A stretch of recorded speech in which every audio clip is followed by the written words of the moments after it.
nesse primeiro turno das eleições. Então, para a gente recebê-la no Prerrogativas é um enorme prazer e uma enorme satisfação. Sinta-se acolhida aqui e tenhamos um ótimo debate aqui nesse sábado. Conde, obrigado.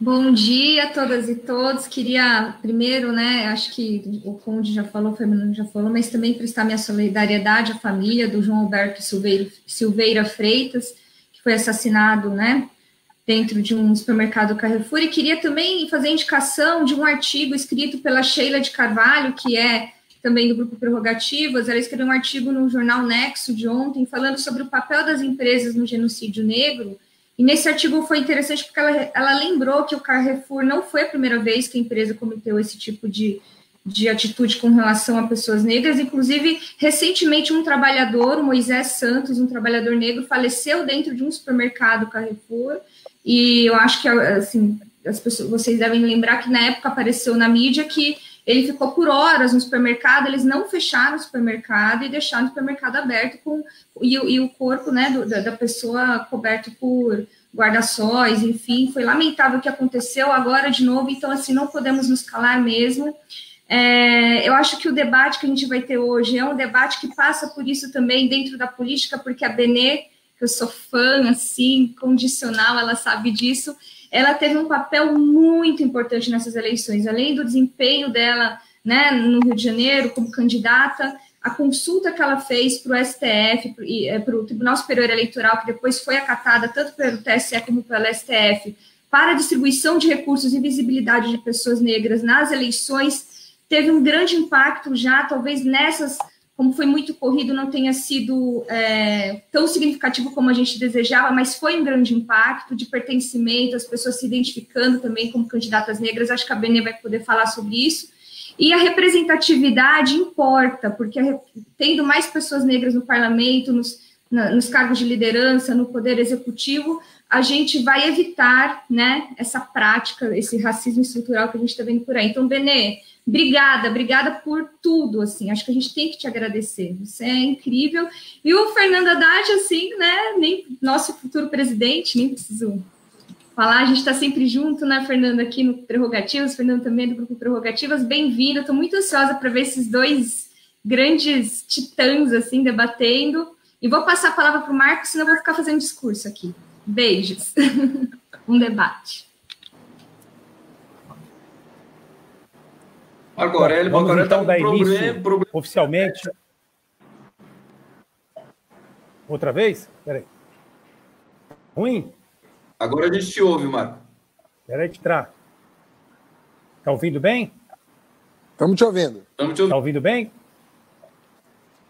Então, perfeito. Então vamos lá.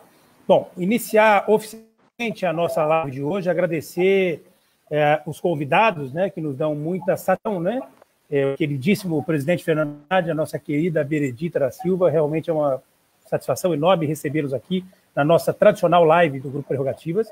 Quero iniciar saudando os nossos inspiradores, a professora Veida Zancané, o professor Celso Antônio Bandello, em memória do queridíssimo Luiz Carlos Sigmaringa Seixas, grande inspirador para todo o Grupo Prerrogativas e para toda a sociedade brasileira, um grande democrata, e dizer, como disse o Fabiano, a Gabi e o Conde, nós estamos de fato de luto pelo assassinato do João Alberto Silva de Freitas, É disso que se trata, nós não podemos usar outra palavra, é assassinato, É extermínio de uma população, enfim, que foi eleita como alvo de uma política que precisa ser reconhecida para ser efetivamente combatida, Essa, como já disse alguém, e nós repetimos de forma recorrente, não basta não ser racista, nós temos que ser antirracista, isso tem que estar na nossa prática diária, no nosso cotidiano. Então, é realmente uma alegria enorme recebê-los, apesar da tristeza dos últimos dias, das últimas horas, mas uma alegria enorme receber a Benedita e o Fernando, que são duas grandes referências, são para a gente, para a sociedade brasileira, de um modo geral, uma verdadeira inspiração, uma demonstração de que a vida pública pode valer, Fernando é um dos quadros políticos mais preparados da esquerda, e a Benedita também. A gente tem orgulho de caminhar sob a liderança sempre muito lúcida e combativa dos dois. Para a gente é um privilégio, além de ter essas personalidades na vida pública, ter o contato que nós temos com eles, Fabiano? Uma relação próxima que nos enche de orgulho e de inspiração. Então, Conde, nós vamos começar o primeiro bloco tem um recadinho, na verdade, para a Benedita, eu queria que você passasse. Nós estamos todos impactados, né, com o acontecimento de anteontem, mas eu não podia deixar também de hipotecar a solidariedade restrita do Grupo Prerrogativas às mais de 170 mil famílias brasileiras que tiveram desprazer, enfim, de perder um ente querido para essa pandemia que nos assola e envergonha, né? Realmente lamentável a situação do coronavírus no Brasil, né? No Brasil e no mundo. Infelizmente, algumas autoridades por aqui, fazendo cálculo político, estão sendo irresponsáveis ao não reconhecer a gravidade dessa crise. Vamos, então, iniciar o primeiro bloco. Agradeço toda a família Prerrogativa, a figura do presidente da OAB, Felipe Santa Cruz, que está acompanhando, e também aos demais colegas. Na tela, por favor, o vídeo, Conde. Caros amigos da Ativa, minha deputada Benedita, minha comunidade, que debate importante vocês estão realizando nessa carta. Fico muito feliz de ver no resultado eleitoral que tivemos agora nesse ciclo, que em 2021 vamos ter muitas candidaturas negras, muitas candidaturas que vieram do movimento negro ocupando espaço no parlamento municipal. Isso só se dá, Benedita, pelo trabalho incansável que você vem tratando, não só em todos esses anos de trajetória política, sendo um exemplo para todas nós, mas também pelo trabalho que você realizou esse ano, de brigar até o fim para que aquela consulta aberta no TSE valesse para as eleições de 2020, para dar o mínimo de condição para essas candidaturas entrarem na disputa. Foi muito fundamental essa briga que garantiu a essas candidaturas recursos do fundo partidário e tempo de TV. Tenho certeza que esse é apenas o início da transformação que vai vindo por aí e ela muito impulsionada pela sua ação. Muito obrigada, Benedita. Que sigamos juntas. Um abraço negro, um sorriso negro, traz felicidade. Ô Benedita, você é inspiração. É um sorriso que eu te ofereço de gratidão por esses anos todos de entrega e por ser nossa referência, nossa inspiração mesmo. Muito obrigado a você, Benedita. Eu amo você. O povo negro brasileiro ama você. Você é um grande símbolo da nossa resistência. Muito obrigada pela sua vida. E vida longa você. Um beijo. Salve, salve. Meu nome é Elaine Mineiro. Fui eleita vereadora na cidade de São Paulo, junto com o coletivo Quilombo Periférico. Eu estou aqui para dar um salve na Benedita, dizer que Benedita foi uma referência durante muitos anos para mim, de mulher preta na política. Eu tenho uma família que cresceu no PT, né, que fez muita militância no PT, e durante muito tempo ver o rosto da Benedita na política era um alento, para a gente entender que uma mulher negra, assim como ela, assim como eu, podia estar num espaço tão importante como esse. E a Benedita, ela não é só uma referência, ela também foi uma parlamentar fundamental para a gente conseguir, né, as cotas no fundo eleitoral dos partidos, o que viabilizou, por exemplo, uma mulher negra como eu, periférica, conseguir uma vaga na Câmara Municipal de São Paulo. Então, toda a minha força, luz e meu obrigado pela Benedita e pela trajetória dela. Salve, salve, faremos Palmares de novo. Salve a todos.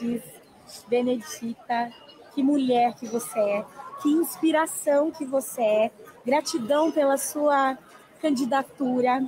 Ela, com certeza, é base e horizonte para mim, uma pessoa de 22 anos que se atreveu também a fazer política. Obrigada pela sua existência, pela sua história. Obrigada por tudo aquilo que você representa para nós. As mensagens belíssimas para Benedita da Silva aqui. Marco Aurélio de Carvalho. Agora a gente passa para o Fernando Haddad e você vai fazer uma palavrinha. Marco Aurélio?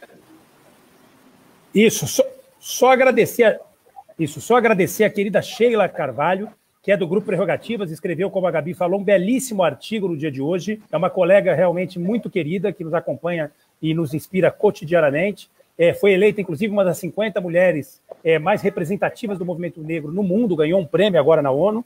Agradecer também o Douglas Belchior, a Ilane e a Débora Dias, que são da Uniafro, e que conseguiram fazer história, elegendo, enfim, o Quilombo Periférico para a Câmara Municipal de São Paulo. Inclusive, Benedita, olha só, a Ilane fez um discurso ontem, numa manifestação que aconteceu na Paulista, muito forte, viu, Fernando? Depois nós vamos compartilhar, em que ela dizia que ela mesma foi vítima dessa violência quando perdeu aos 5 anos o pai, um trabalhador brasileiro, um homem negro, perdeu para a violência policial. tem, na verdade, também uma tia que perdeu 4 filhos na periferia de São Paulo. Infelizmente, é uma triste realidade que a gente tem que combater. Fernando Haddad, a palavra é contigo, nosso querido presidente, nosso grande líder, grande amigo, para poder receber a Benedita e fazer as considerações iniciais. Bom, muito bom dia a todos e todas que nos assistem. Muito obrigado, Marco Aurélio, Fabiano, Gustavo Conde, Gabriela Araújo. Um prazer estar com vocês e uma honra estar aqui na presença da nossa Bené. Eu dizia há pouco, né, na antessala, aqui antes de entrarmos ao vivo, que eu considero a candidatura da Bené o símbolo das candidaturas progressistas em 2020. E digo isso por 2 razões. A primeira é pela Bené não apenas ter se disposto a concorrer à Prefeitura do Rio de Janeiro, mas pela campanha que a Bené fez. Foi uma campanha assim espetacular. Ela, que é essa rainha que todos nós admiramos. Eu conheci a Bené, conhecer a Bené conheço há muitos anos, mas a gente só diz que conhece uma pessoa quando a gente empreita alguma coisa junto a ela, junto com ela. E eu conheci a Bené mais na intimidade na campanha de 2018, subindo o morro com ela e vendo como as pessoas a tratavam, né, e como ela se dirigia às pessoas naquele ambiente conflagrado de 2018. E eu fiquei encantado, né, de receber aquela energia, né, de ver como é que aquilo se dava. E a Bené, em 2020, fez uma campanha primorosa, uma campanha que inspirou candidaturas no Brasil inteiro. Essa é a primeira razão. A segunda razão é tão ou mais importante do que a primeira, que é a iniciativa junto à Justiça Eleitoral da Bené, que garantiu uma visibilidade para o povo negro nessas eleições que já teve resultados concretos, pelo menos no nosso campo. Eu fico vendo discursos das pessoas dizendo que houve pouca renovação ou aqui ou ali. Aqui ou ali pode ter havido, mas no nosso campo, o mapa nacional revela uma diversidade maior e uma representatividade maior. Isso é claro para mim, né? Mesmo aqui em São Paulo, onde o PT reelegeu 8 dos seus 9 vereadores, o PSOL elegeu pessoas absolutamente novas, que estavam militando pelas mesmas causas na campanha de 2020. Abriu-se, portanto, uma perspectiva de representação que até aqui não era dada. E falando desse lamentável assassinato, essa coisa pavorosa que aconteceu ontem, às vésperas do Dia da Consciência Negra, eu quero crer que, infelizmente, os racistas vão se incomodar cada vez mais com a presença do negro na nossa sociedade. Vocês vejam o seguinte, eu participei do governo que mais fez em termos de acesso à educação superior da população negra. O povo negro não estava na universidade. Não estava. Lamentavelmente, só estava nos serviços terceirizados, né? O serviço de segurança e de limpeza da universidade era feita pelo povo negro, mas professores e estudantes não eram negros. Não era. Eu entrei na universidade com 18 anos, não saí até hoje, né? E você vê que só muito recentemente, e mais particularmente nas universidades federais que estabeleceram reserva de vagas para alunos de escola pública, no ProUni, aí sim você começou a ver a população negra, depois de 130 anos de abolição da escravidão, né? Você vê o povo negro chegar aos níveis mais elevados da educação brasileira, que é a educação superior, é uma coisa muito notável a produção científica brasileira.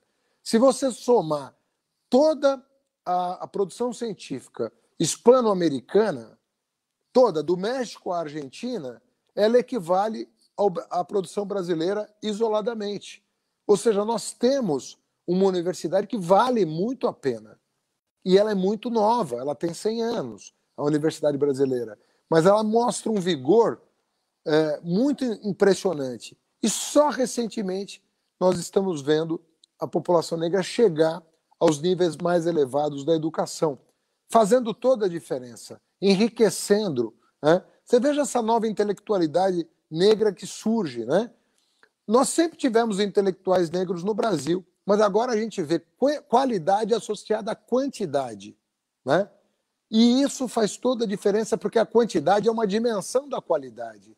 Nós não podemos nomear nos dedos de uma mão os intelectuais negros do nosso país. Nós temos que ver aflorar toda uma comunidade que agora se faz representar, né, na cultura desde sempre, mas na produção científica e na política.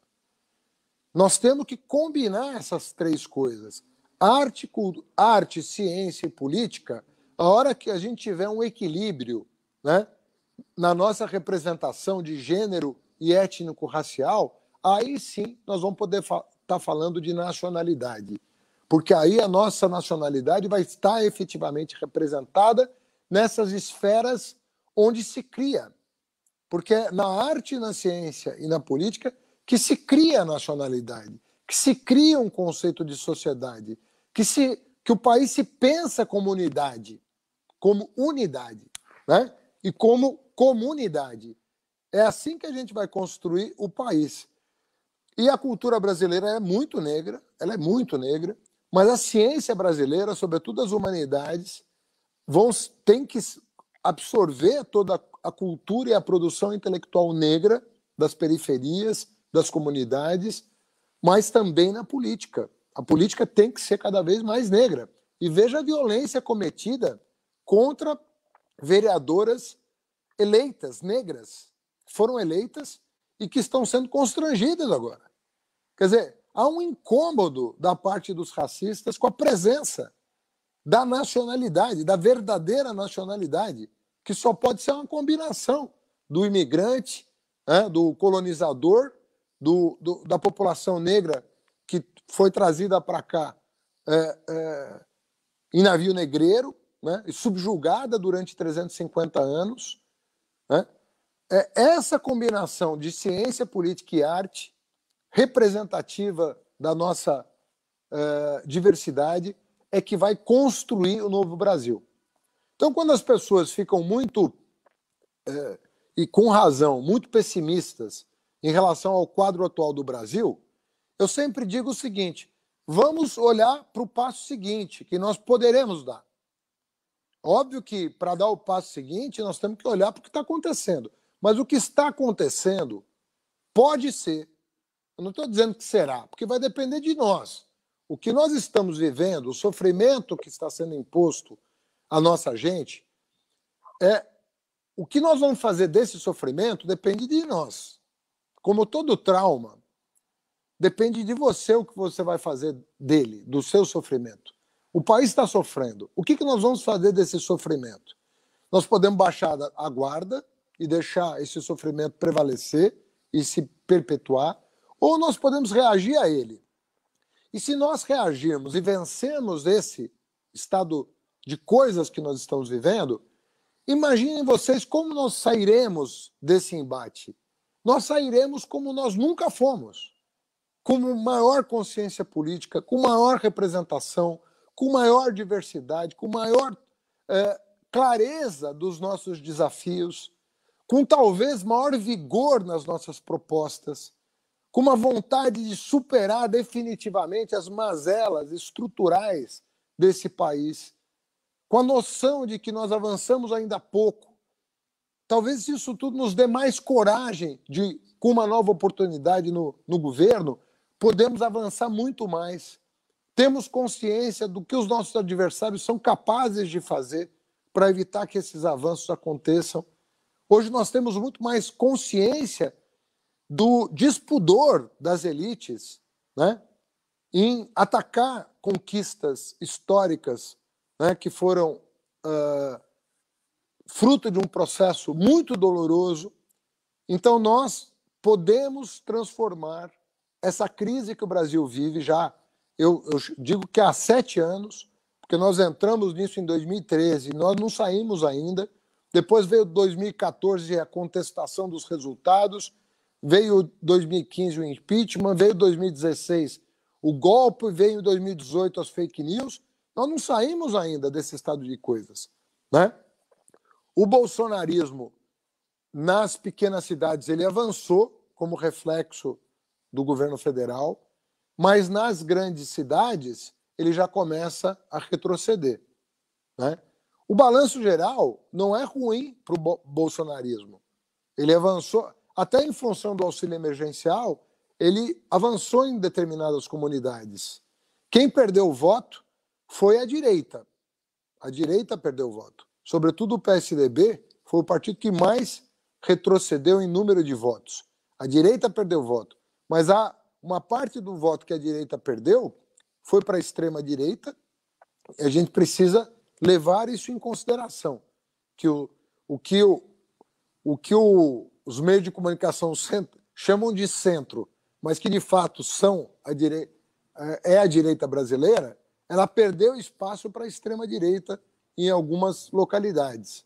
Mas os progressistas avançaram nas metrópoles, nas cidades com mais de 500 mil habitantes, e avançaram não só quantitativamente, avançaram qualitativamente, porque é uma representação, repito, mais diversa.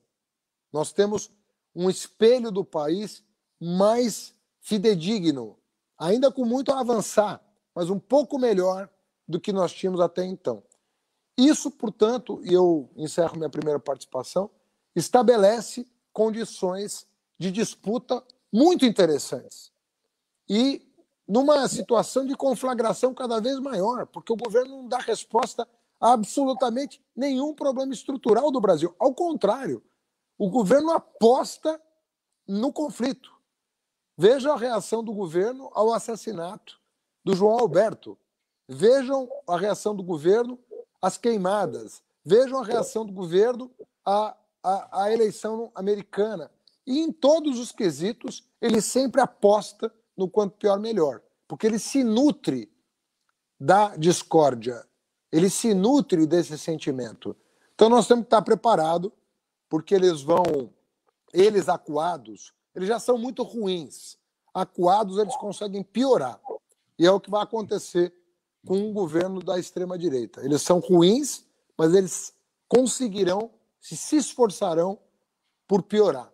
Nós temos que estar preparados, mas existe uma leitura que pode ser feita das urnas, sobretudo nas grandes cidades, que acende um farol para um futuro diferente e que pode dar às forças políticas, se tiverem coragem, um plano de transformação muito mais radical no sentido de ir às raízes dos nossos problemas estruturais do que nós sempre tivemos. Então é hora agora de botar o bloco na rua, estudar, trabalhar, entender melhor o Brasil, ouvir essas novas vozes que têm o que dizer, têm muito o que dizer, incorporar ao nosso discurso o aprendizado que nós podemos ter com essas novas vozes que chegaram à universidade, que chegaram à política, que já faziam a cultura do Brasil e transformar, a partir de uma teoria, né, transformadora, transformar o Brasil para melhor. Então eu não vejo nenhuma razão para não brigar mais por esse país. Nós temos todas as condições de brigar mais pelo Brasil. E a Bené, eu encerro falando da Bené. A Bené é tudo de bom. A Bené é a pessoa que simbolizou essa briga ao exigir da justiça uma resposta à questão da diversidade e a colocar o seu próprio corpo e o seu vigor intelectual a favor de uma causa, que é refundar o progressismo no Rio de Janeiro. Bené, viva! Que fala maravilhosa do Fernando. Olha o sorriso da Benedita da Silva. E vou passar diretamente, a gente passa diretamente para a Bené, dizendo, enfim, pedindo para a Bené comentar essa homenagem que ela recebeu do Quilombo Periférico. Nós todos estamos aqui ainda sob o signo da dor, da brutalidade do assassinato do João Alberto. Enfim, vários temas aí para a Bené comentar nesse momento. Benedita da Silva, a honra de receber aqui o Grupo Prerrogativas te saúda com efusividade. Seja bem-vinda.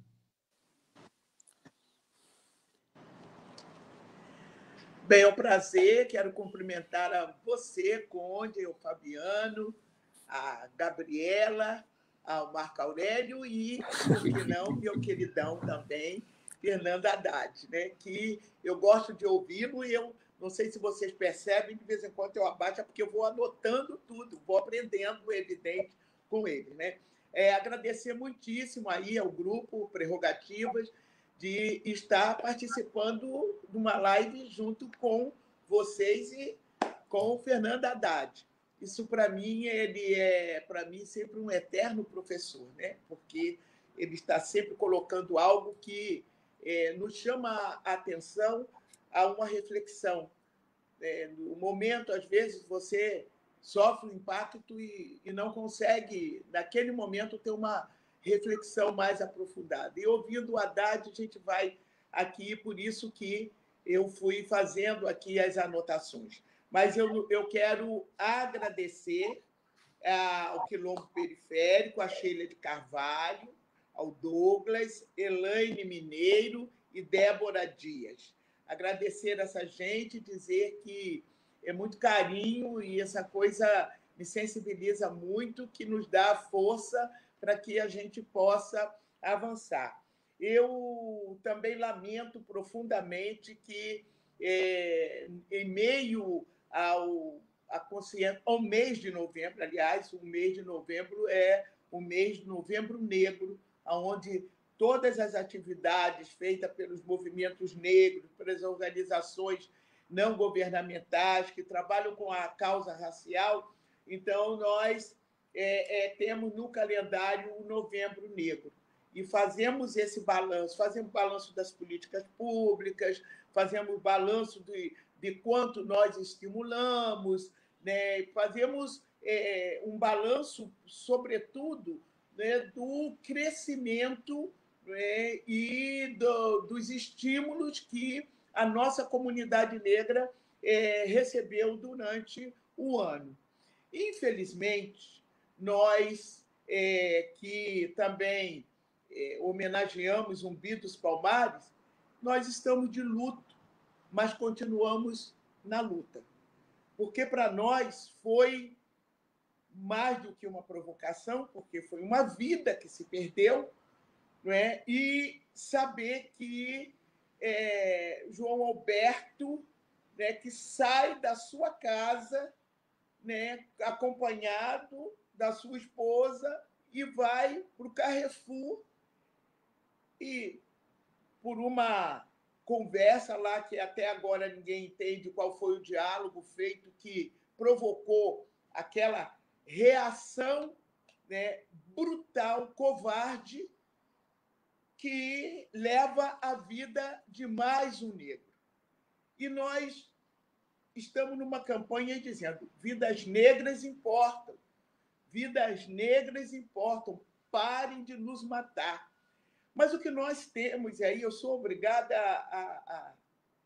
a falar, que as pessoas que assistiram, né, o que aconteceu nos Estados Unidos, a reação, apoiaram e foram para lá, essas mesmas pessoas, no momento eleitoral, elas não observam os seus representantes, de quem vai verdadeiramente dar continuidade, né, à sua indignação, trabalhando contra o racismo e fazendo uma política, né, antirracista.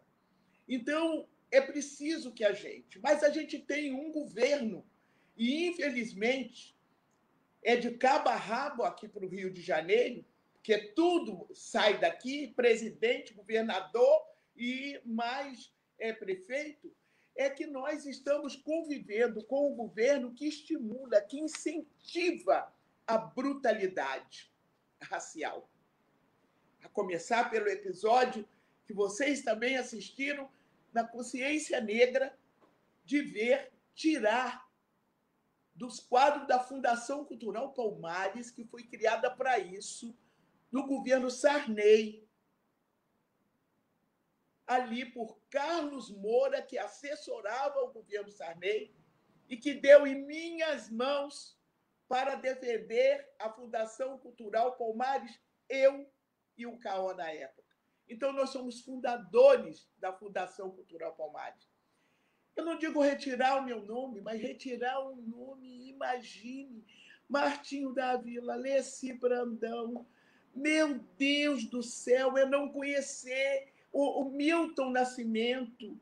Foi uma barbaridade, porque são pessoas que trazem para o Brasil, projetam esse país, né? São nomes interessantes. Eu nem falei em Martin Luther King, eu não falei em Mandela, eu não falei na Lélia Gonzalez, eu não falei em várias outras mulheres e homens que lá estavam e que foram retirados do quadro. Então, um governo que coloca um capitão do mato ali para que ele possa cumprir com uma caneta na mão, substituindo o chicote por uma caneta, é isso que aquele homem está fazendo ali na Fundação Cultural Palmares, de querer arrancar a memória das lutas e conquistas do povo. E ainda vem um vice-presidente da República dizer que não existe escravidão, e com o aval do presidente, que também diz que esse é um país miscigenado, o mito da democracia racial, pelo amor de Deus. Isso já não existe mais. Isso já não. Como bem colocou o Haddad, eles vão ter que aturar. Eles vão ter que aturar, porque as conquistas que nós tivemos das nossas lutas, porque foram lutas nossas, e que essas lutas foram referendadas no governo de Lula e no governo de Dilma, e Haddad sabe muito bem disso, nós não queremos nada menos do que nós já conquistamos. E eles verão a nossa presença. Aí é presença no parlamento, é presença em todos os lugares de decisão desse país. Eles hão de reconhecer que nós somos maioria da população e que eles querem continuar escravizando. Uns, né, dependendo da sua classe, eles vão escravizando economicamente, outros psicologicamente. Nós não podemos aceitar essa interferência. Nós não podemos aceitar o racismo estrutural, porque isso também é uma forma de reduzir a representação. Nós falando de política de campanha, um congresso que nós temos desse tamanho e a representação mínima, mas eles vão amargar 2022, porque já em 2020 nós já plantamos uma raiz, porque a raiz plantada em 2020 ela é mais forte do que qualquer coisa que nós possamos plantar em 2022, porque ninguém mora na União ou no Estado, a gente mora na nossa cidade. A gente aprende a ser feliz na nossa cidade, já dizia, né? Música de Lula. Então, nesse momento, nós estamos vivendo isso, plantando, sim, colocando raízes. E vamos enfrentar, porque nós estamos ocupando esses espaços e estamos exigindo. Há um diálogo surdo que se faz há muitos anos nesse país. São 300 anos, um diálogo surdo. Parece que não ouvem.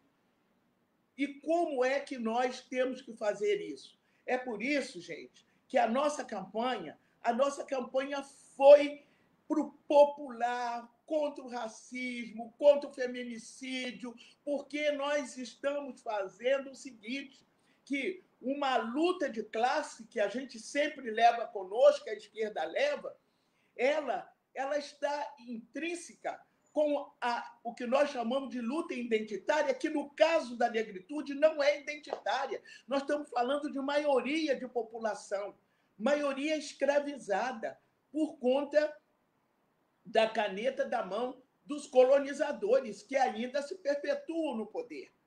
Então, nós temos uma sociedade que ela precisa acordar, porque não é um problema do negro. É um problema da sociedade que nós vivemos. E tem que ter solução para isso. Por que alguns governos, alguns não, o governo de Lula e o governo de Dilma, compreenderam perfeitamente isso, tomaram medidas que pudessem dar visibilidade a toda essa luta, como foi a política de cotas. Isso foi extremamente importante, mudou a cor das universidades. Mas ela é uma luta que mudou a cor da universidade, mas de onde vieram esses negros e negras?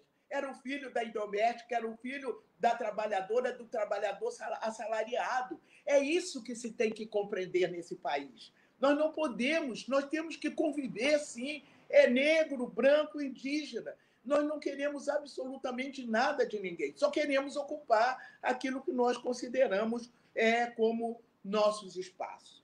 Agora, essa brutalidade feita, ela tem que ter, eu já disse, a nossa OAB, sabe? A nossa justiça, ela tem que levar em conta, né, de que é preciso combater o racismo e que não basta as pessoas falarem que não são racistas, elas têm que ser antirracistas. E o que não é negro tem que compreender que ele é um privilegiado. Se ele não pega nessa luta, nós não vamos dar conta sozinhos.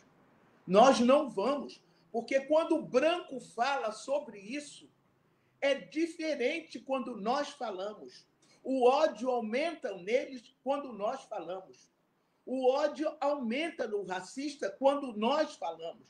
Mas quando nós temos do nosso lado brancos falando de que nós estamos sendo escravizados, explorados, marginalizados, como é que nós nos sentimos? Nós sentimos que temos aliados para essa causa, e essa causa é uma causa brasileira.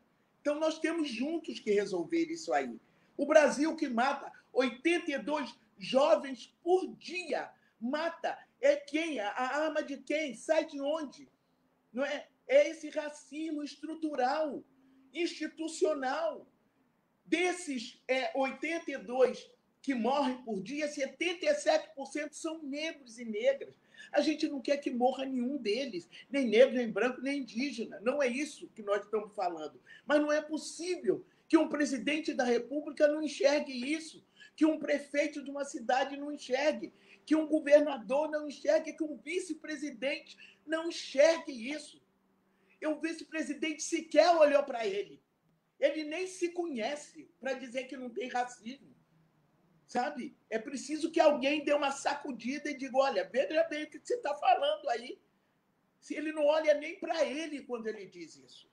Então, é importante que a gente leve essa indignação e que a gente tenha realmente aliados. Não dá mais, gente. Ninguém está aguentando mais. É muita violência. Pensa bem, nossas crianças, nossos filhos, sejam eles negros ou brancos, vendo uma cena como essa. E não é a primeira vez. É sempre isso. Parece que eles, naturalizaram as coisas, banalizaram as coisas. E sabe que não tem... eles ficam impunes, aí eles vão para lá e faz isso. E provoca a gente. Olha o que está reservado para vocês. Porque não tem justiça para nós. Não tem justiça para nós. Então, isso é impossível. E é por isso que eu quero dizer que essas eleições elas foram muito importantes.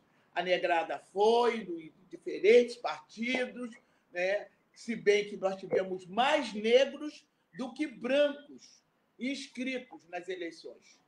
Mas, mais uma vez, né, o número de eleitos o maior número não são de negros.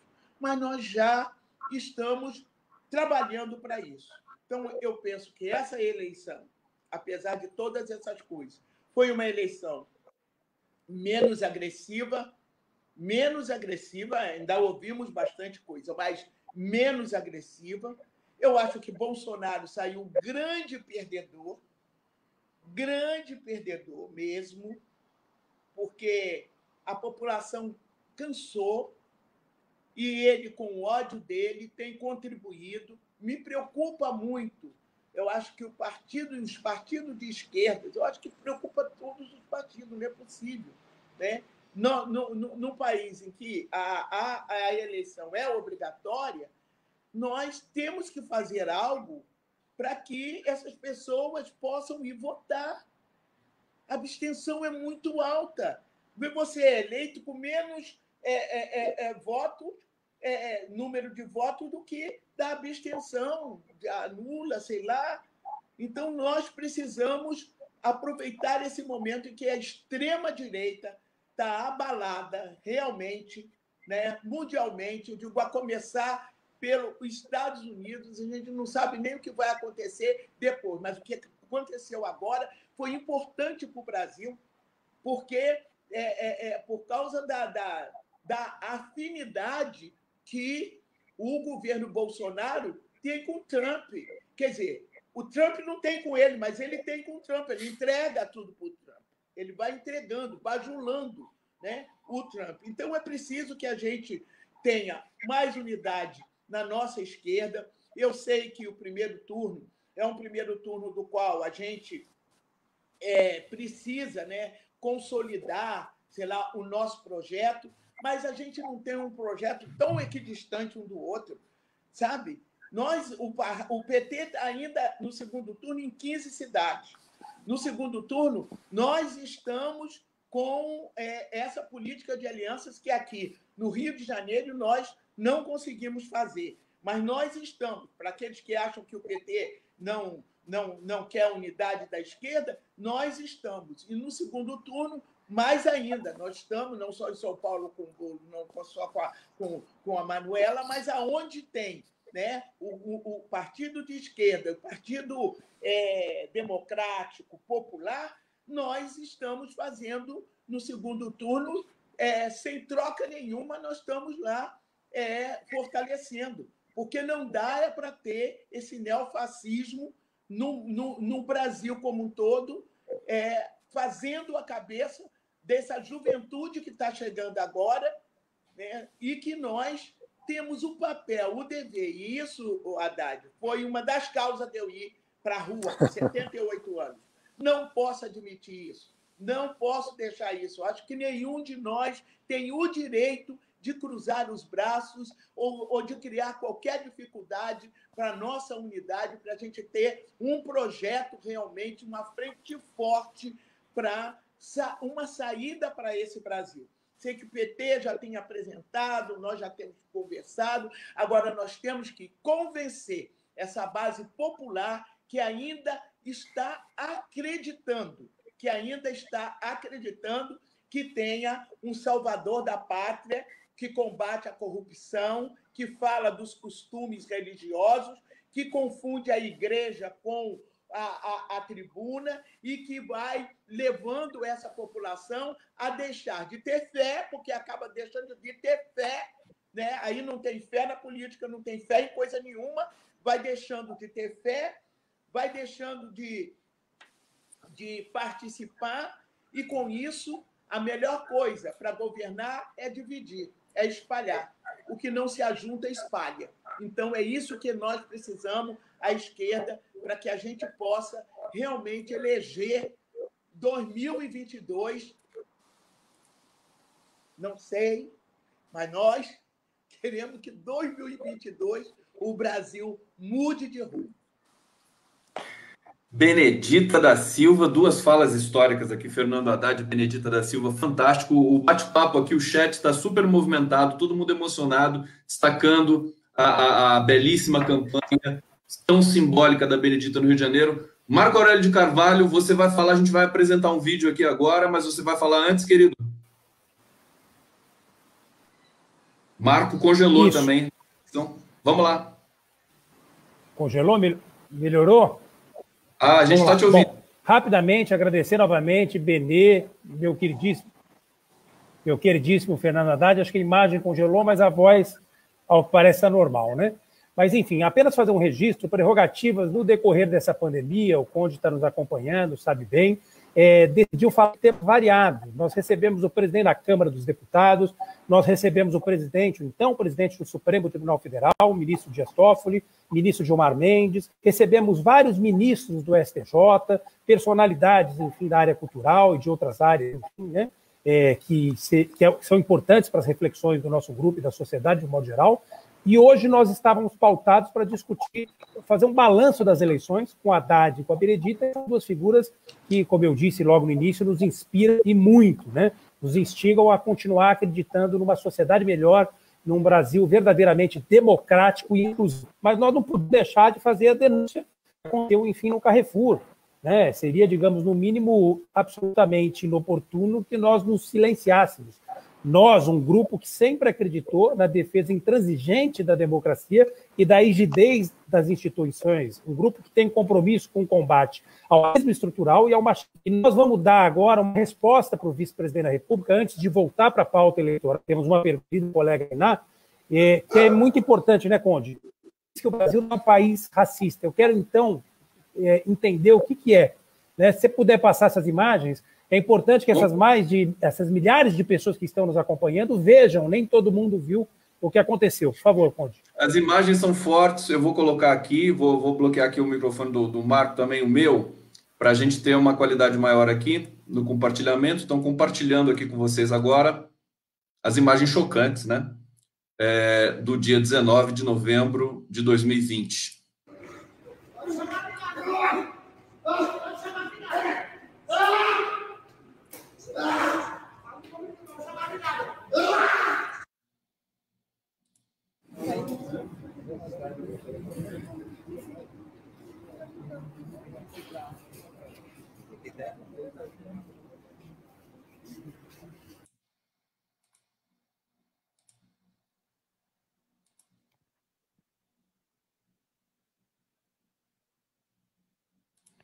Aqui essa imagem também não tem som, são só as imagens aí tentando o ressuscitamento, né, do Beto.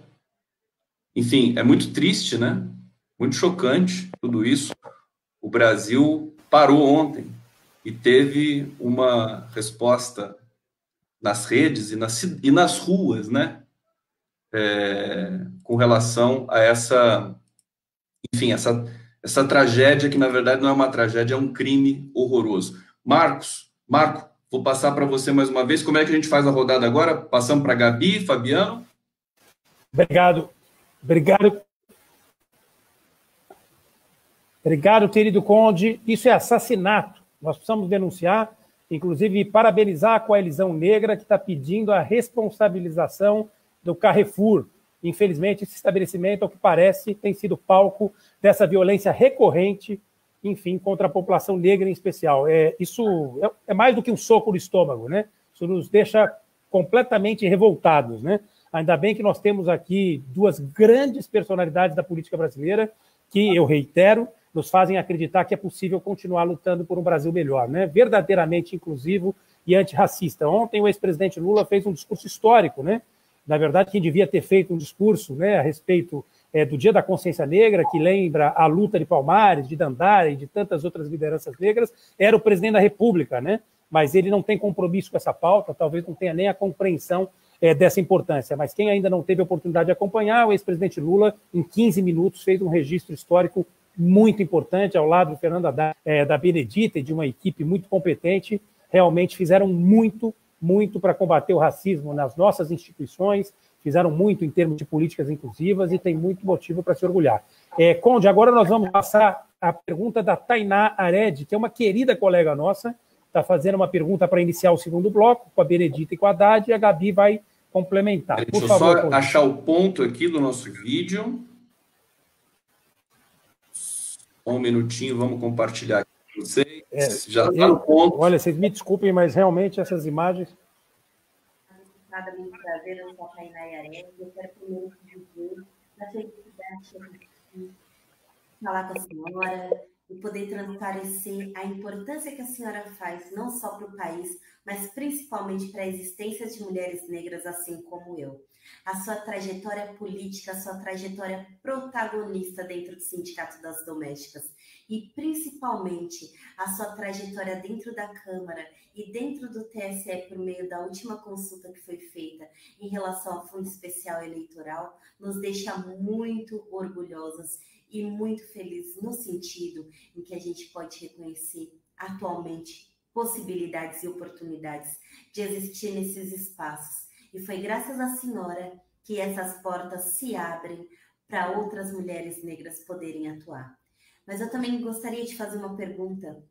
Eu gostaria de saber da senhora o que te imputou, para além de toda a sua trajetória, em impulsionar essa consulta, e como a senhora se sentiu principalmente com as decisões relacionadas à possibilidade da população negra ter acesso ao valor do Fundo Especial Eleitoral e paridade no tempo de TV.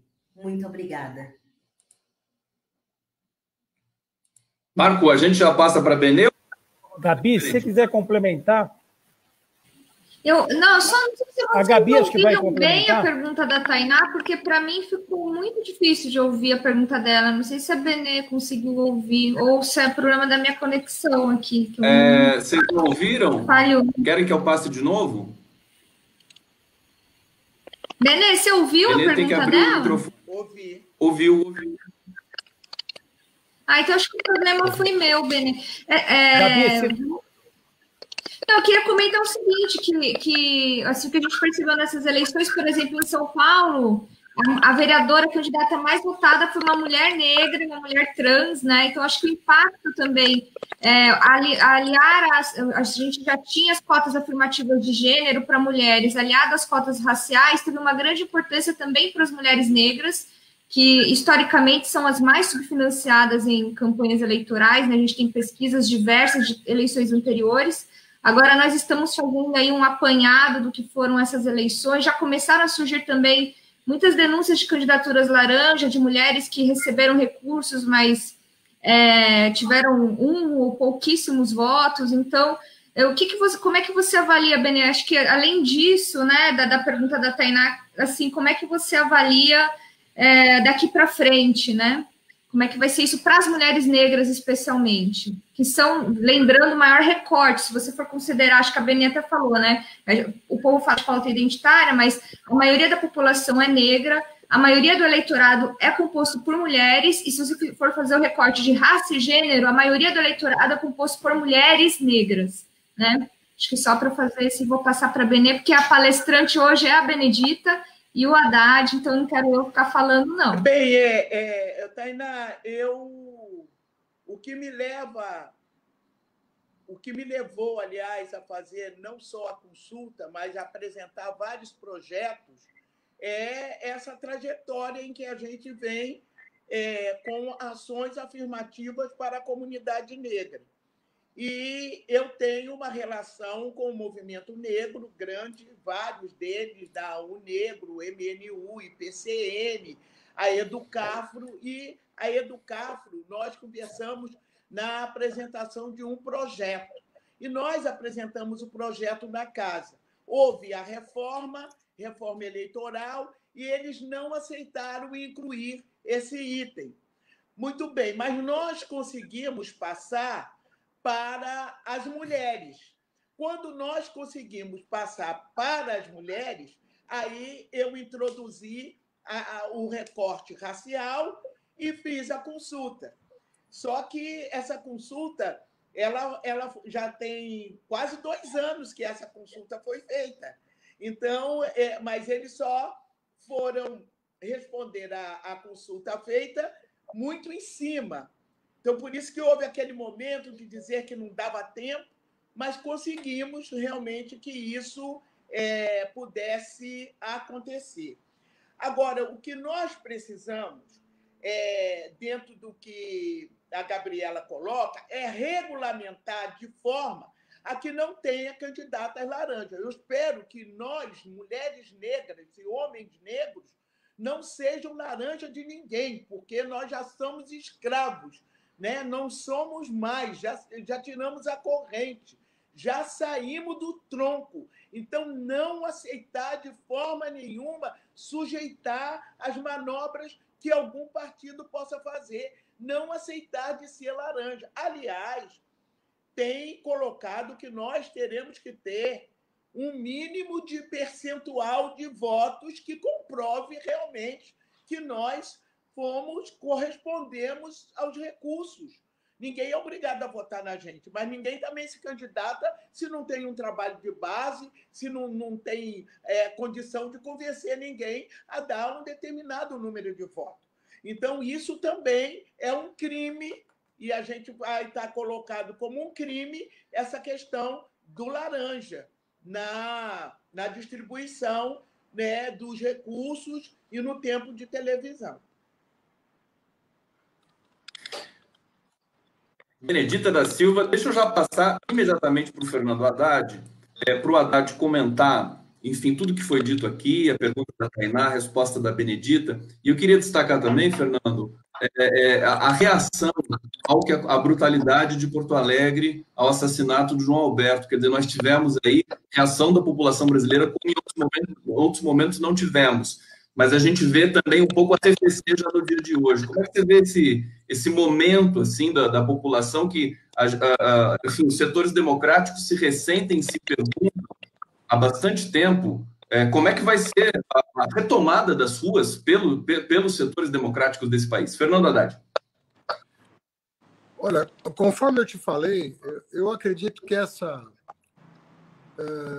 tomada de espaço, né, que a extrema-direita patrocinou no país, ela, na minha opinião, ela tem um fôlego curto, porque a extrema-direita ela produz destruição, né? Ela não consegue construir nada.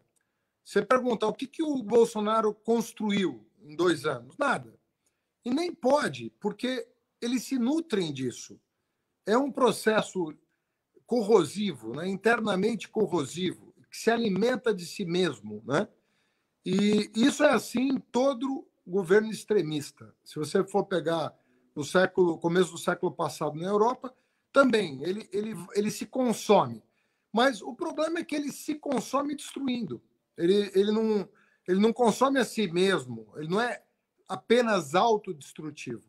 Ele é autodestrutivo, mas ele não deixa de causar os efeitos pelos quais ele nasceu, né? Isso coloca o desafio que eu fiz referência na minha primeira intervenção, né?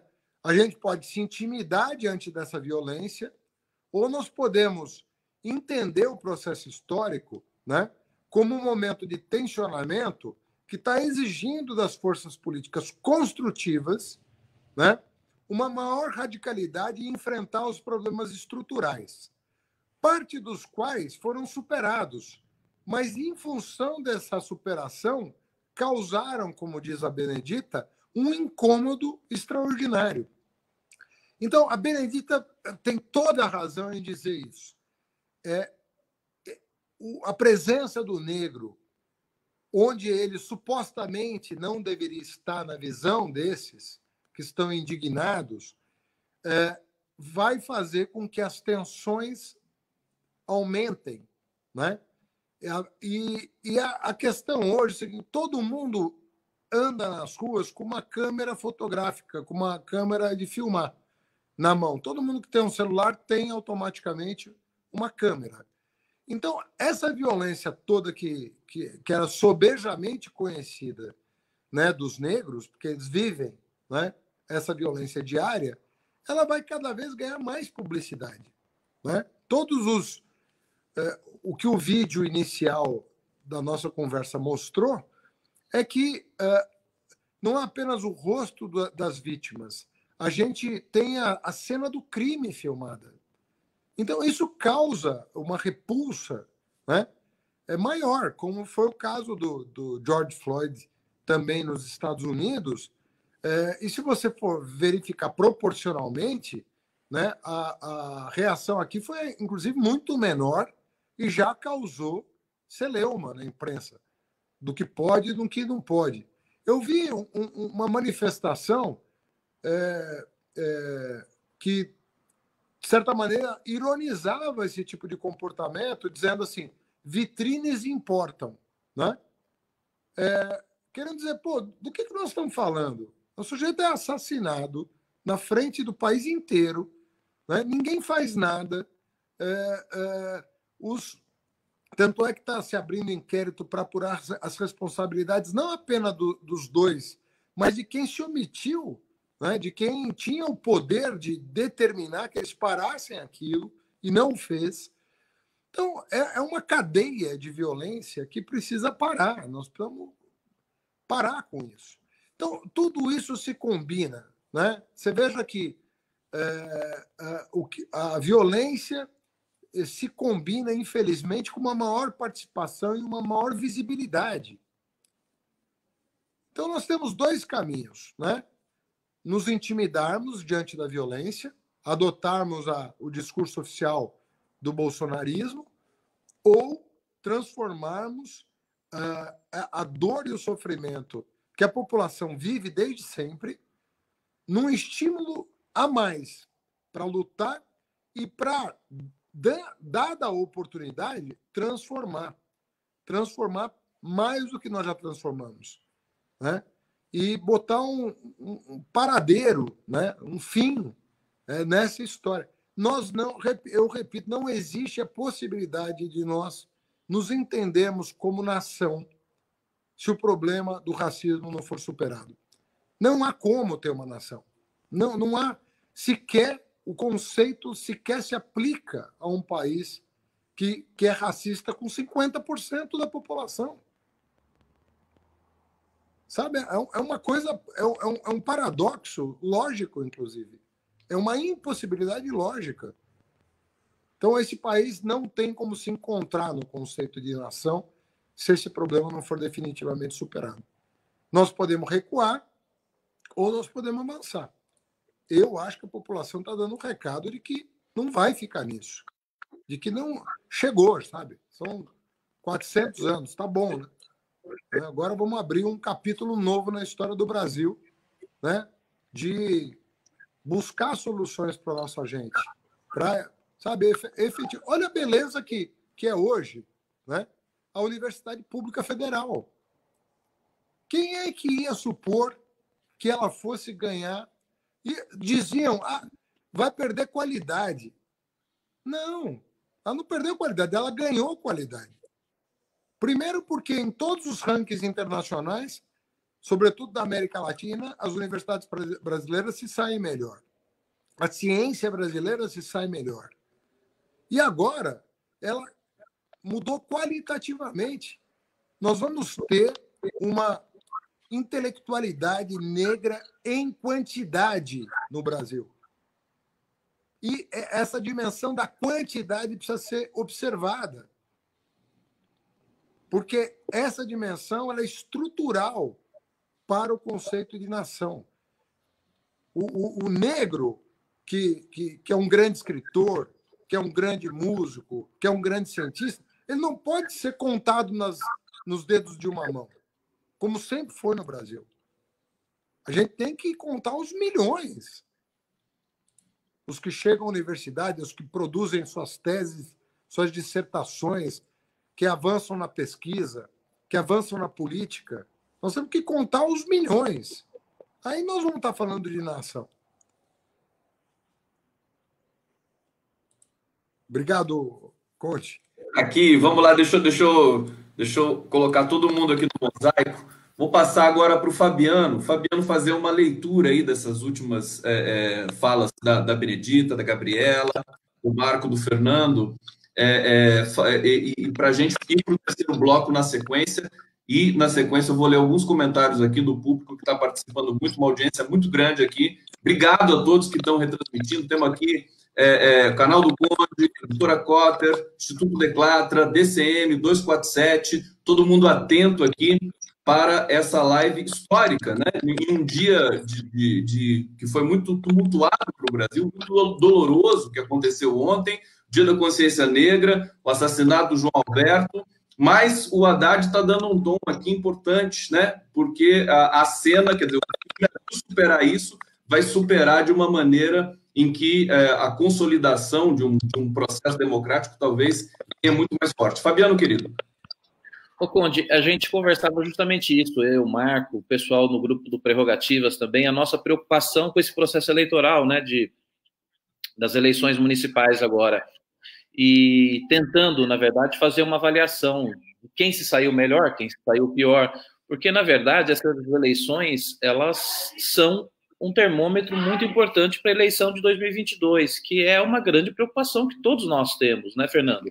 Porque a gente vê esse ato que aconteceu lá no Rio Grande do Sul, o ato que acontece em outros lugares também, ele tem sentido dentro da sociedade, porque é esse ódio que vem sendo gestado, que vem sendo cada vez mais incentivado dentro da nossa sociedade. E é contra isso que nós realmente temos que lutar, e isso faz toda a diferença. Então, essas candidaturas progressistas, do campo progressistas, são muito importantes para nós agora, que esse processo eleitoral se consolide, como você citou até anteriormente, nas cidades grandes agora, de 500 mil habitantes, onde há o segundo turno. Então, é muito importante para nós que essas candidaturas tenham realmente um peso. Para quê? Para que nós cheguemos aí em 2022 com força suficiente para lutar contra essas arbitrariedades. Como que você está enxergando daqui para frente? Você acha que o campo de esquerda sai fortalecido ou não sai? O campo de esquerda, mas eu digo progressismo, sai fortalecido ou não sai? Porque a gente viu também um crescimento importante do outro lado, talvez uma direita, não sei se tão raivosa quanto essa que está hoje no poder, mas uma outra direita talvez mais organizada. Como que você enxerga isso? Você acha que nós aqui do campo progressista saímos fortalecidos? Ainda há muito para se fazer, né? Porque a gente ainda tem um segundo turno aqui em São Paulo, em grandes cidades também do país, aí, que são eleições super disputadas. E como que você enxerga? Quais são as nossas perspectivas também, Benê, para 2022?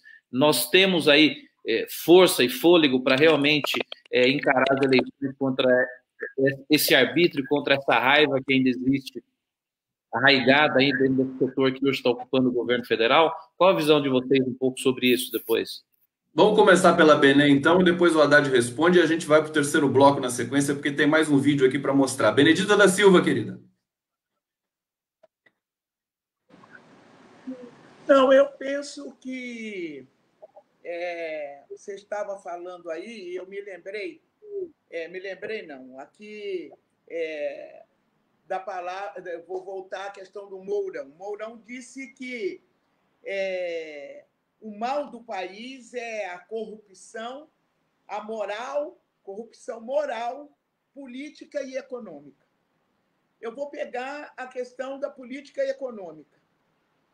Se não investir nos negros e negras, não tem economia que ande, porque esse país precisa realmente crescer, e para crescer, como diz D. Lula, e Haddad também já repetiu isso, tem que botar dinheiro na mão do pobre. E esse pobre, na maioria, são de negros. Para dizer o quê? Que isso vale para a política, porque ainda nós sabemos que muitas pessoas, até mudaram um pouco de ideia, porque teve fake news nessa campanha, tá, gente? Não vamos dizer que foi tudo uma maravilha, não. Nós tivemos fake news, mas mesmo assim, com fake news, com as mentiras, com os valores religiosos, né? Nós temos aí essas pessoas, como o Arília, o Boulos, né? A Manuela, o Coza.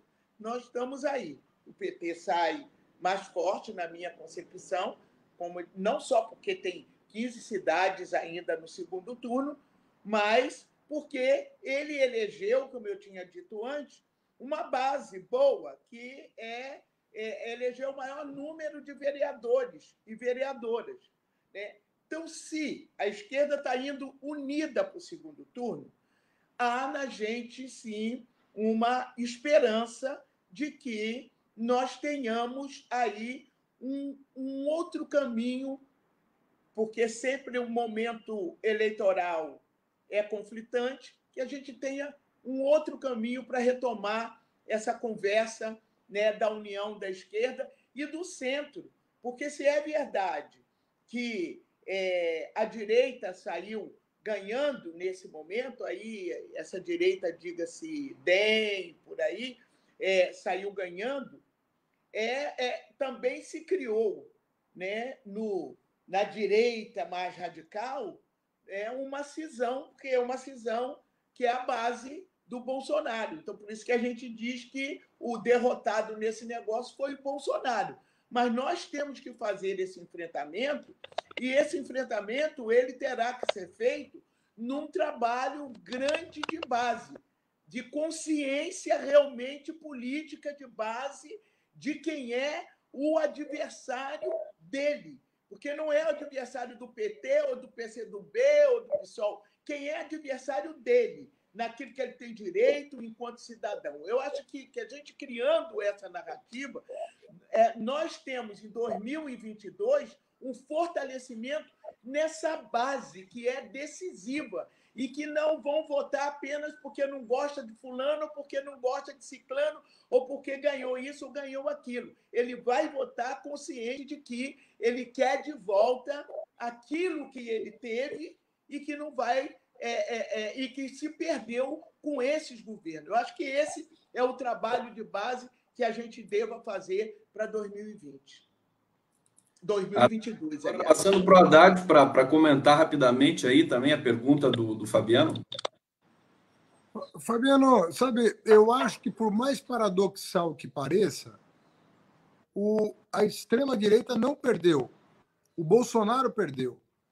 Porque ele perdeu na dimensão simbólica. Ele perdeu ao se envolver com o Crivella e com o Russomano. Ele perdeu porque ele fez uma lista dos preferidos dele e foi um naufrágio só. Mas a extrema-direita, ela não perdeu. Você tem vários candidatos bolsominions que com o discurso de ódio, de discórdia, eles avançaram no país. Né? Nas grandes cidades isso não aconteceu em alguma medida. Né? Você não teve o que eu imaginava que era um risco. Quando o Bolsonaro bateu 40% de ótimo e bom, eu achei que ele pudesse fazer diferença nas capitais. Isso não aconteceu. Ele deve perder em praticamente todas as capitais. Nenhum candidato bolsonarista deve vencer. Há risco ainda, né, no segundo turno, mas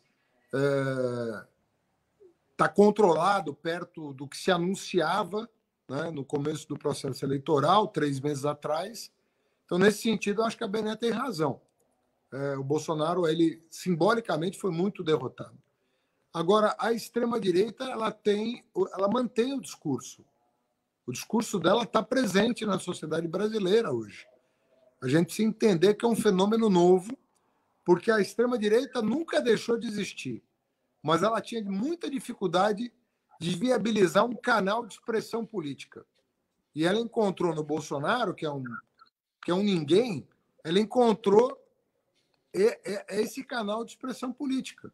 É um sujeito tosco, ridículo, mas canalizou para ele, por alguma razão, canalizou para ele. E a extrema-direita, ela lida bem com o clown, entendeu? O clown faz parte da história da extrema-direita. Sempre tem um palhaço disponível para a extrema-direita. Se usava muito a expressão clown para se referir aos extremistas da década de 1920, 1930. E eles têm essa dimensão de se dispor ao ridículo em nome de uma causa. Isso é uma constante de governos extremistas. Perfeitamente. O Marco Aurélio vai comentar essa sequência também, Gabi também na sequência. Marco, vamos lá, para a gente introduzir o terceiro bloco.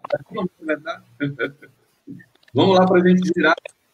Vamos lá, Conde. Bom, sempre um privilégio muito grande ouvir, sempre um privilégio muito grande poder ouvir a Benedita, o Fernando, enfim, acho que são muito lúcidas e muito oportunas. Vamos olhar para frente. Eu acredito, de fato, Fernando, acho que está corretíssimo, né? Nós não tivemos exatamente uma derrota da direita mais conservadora, né?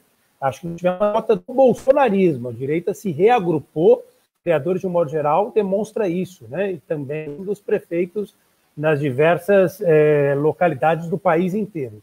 Mas, por outro lado, a esquerda mostrou que tem forças. O campo progressista conseguiu reagir.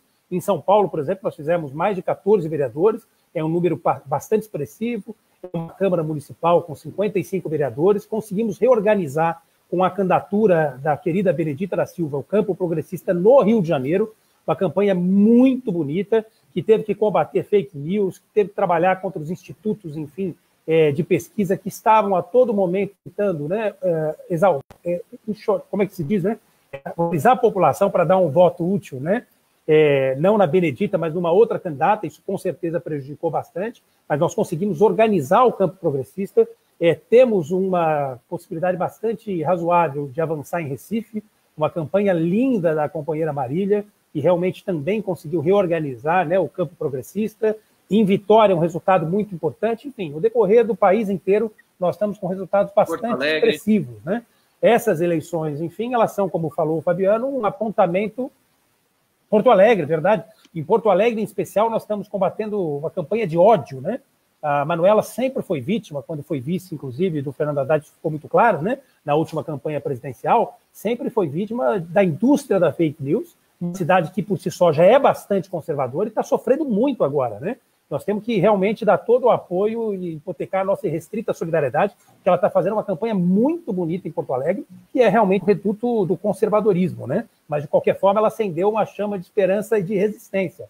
Então, nós temos que apontar para as eleições de 22, mas com, digamos, uma fala de esperança, né? Eu acho que nós conseguimos organizar a nossa tropa, né? Nós estamos aqui com duas grandes lideranças, essa é a demonstração, né, do quanto a gente tem alternativas e alternativas viáveis, né, para essas disputas que se avizinham. Em cidades como, por exemplo, Campinas, nós quase chegamos no segundo turno, foi uma grande surpresa, conseguimos reagrupar a tropa, por exemplo, em Guarulhos, enfim. Então, eu não tenho a menor dúvida de que a esquerda e o campo progressista vai viver das melhores, nós acreditamos muito nisso, nós temos grandes lideranças, estamos aqui com duas, já tive a oportunidade de dizer isso, a Benedita e o nosso querido Fernando Haddad. Vamos lembrar que o Fernando Haddad foi candidato à presidência da República numa eleição que foi marcada pelo ódio, pela intolerância e foi, digamos, de forma mais decisiva, sediou, e a gente nunca tinha visto, pelo menos não naquela proporção, ataques dessa indústria das fake news organizadas que acabaram, de certa forma, interferindo diretamente no resultado. Mas, mesmo assim, com pouco tempo, né, Benedita, o Fernando viajou pelo país inteiro e teve 47 milhões de votos. Quer dizer, se nós tivéssemos uma semana a mais de campanha, um pouco mais de honestidade por parte do adversário, provavelmente o nosso presidente hoje seria um professor, né? Não tem a menor dúvida disso. Aproveitar para fazer uma homenagem sincera ao trabalho que o Fernando fez, nos liderando nessa última campanha, uma tarefa difícil, substituindo o ex-presidente Lula, mas viajou o país inteiro, reacendendo a esperança de que um novo Brasil seria de fato possível, e eu acho que ainda é. Vamos deixar agora para 2022, e fez 47 milhões de votos. Então, quero deixar aqui uma fala de esperança. Eu realmente acredito que o campo progressista conseguiu, nessas últimas eleições, se reorganizar, né? Nós conseguimos impingir uma derrota fragorosa ao bolsonarismo, mas não podemos ignorar, como disse o Fernando, que a direita também se errou, né? Com outras lideranças, com outras forças, inclusive voltando para aquela saída, digamos, mais tradicional. Ela procurou um caminho um pouco mais tranquilo e mais sossegado, né? Então, não podemos ignorar isso. Bom, de nós temos... Gabi, eu não sei se você quer completar, porque a Gabi fez um levantamento, né? Tem também um legado dessas eleições, Benedita e Fernando, que foi a eleição no país inteiro de jovens candidatos. Nós conseguimos eleger em Belém, salvo juízo, a vereadora mais jovem, uma vereadora negra. Tivemos aqui no extremo, né, oposto, em uma cidade conservadora como Ribeirão Preto, a Duda Hidalgo, uma jovem, uma líder estudantil, que também foi eleita a sexta mais votada da cidade. Tivemos vereadores e vereadoras trans, enfim, gente ligada a diversas pautas que nos identificaram, diferenciaram, que foram eleitas nos rincões do país, e a gente não pode ignorar. Isso foi uma grande vitória, né, Gabi? Eu acho que até queria, foi assim, por exemplo, Curitiba teve a primeira mulher negra eleita também, né, para a Câmara dos Vereadores. A gente teve vários casos, assim, emblemáticos, mas eu acho que a gente já falou bastante disso no começo, não, a gente vai ficar provocando eles repetidamente, mas o Marco trouxe uma pergunta que eu estou aqui, tinha até anotado para fazer para vocês, que é com relação à juventude. O que que eu, assim, eu não sou da política, né, uma mera advogada aqui que acompanha, o que eu senti? Eu acho que a esquerda e o campo progressista está tendo um pouco mais de dificuldade de assim, se aproximar da juventude com essa novidade das redes sociais, né? A Covid-19 dificultou muito as campanhas mais populares, que era aquela campanha no corpo a corpo, do santinho, dos materiais impressos, e quem tinha já uma rede social mais engajada, quem tinha internet, foi quem se aproximou dos jovens. Então, e eu percebo isso muito pelo Twitter também, a gente estava falando de fake news, de haters, a gente vê muito a direita muito mais engajada no Twitter. Eu imagino que seja um desafio aí para as próximas eleições, especialmente para vocês que estão na política. Não sei se vocês sentiram isso, como é que vocês vão lidar com isso a partir de agora, né? Em São Paulo, vou dar um exemplo, teve um vereador eleito com pouquíssimos recursos que ele, assim, o TikTok dele tem quase 500 mil seguidores, ele quase não fez campanha, um vereador de proteção animal, né? Então, assim, são essas pessoas que estão com uma nova linguagem se aproximando da juventude, e eu sinto que, embora a gente tenha liderança surgindo, como o Marco, liderança jovem surgindo, eu acho que é muito pouco, assim, o que eu sinto é isso. Como é que a gente precisa renovar e trazer a juventude de volta para a política? Como é que vocês veem as redes sociais agora, né? Acho que é um pouco essa minha pergunta. Gabi, vou passar para o Haddad, está diretamente envolvido com isso, cuidou das redes sociais, da comunicação do Partido dos Trabalhadores. Vou passar primeiro para o Haddad e dizer o seguinte, rapidamente, para a gente entrar no terceiro bloco, Haddad, depois Bené, respondendo a questão da Gabi. Haddad, pode ativar seu som aí, querido?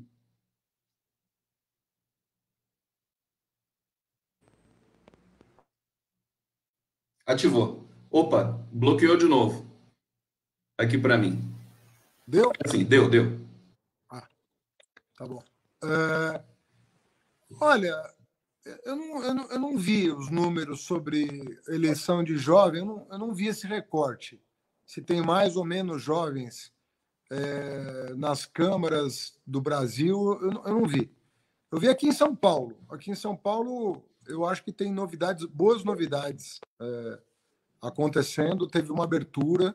Eu acho que a candidatura do Boulos empolgou uma parte da juventude, né?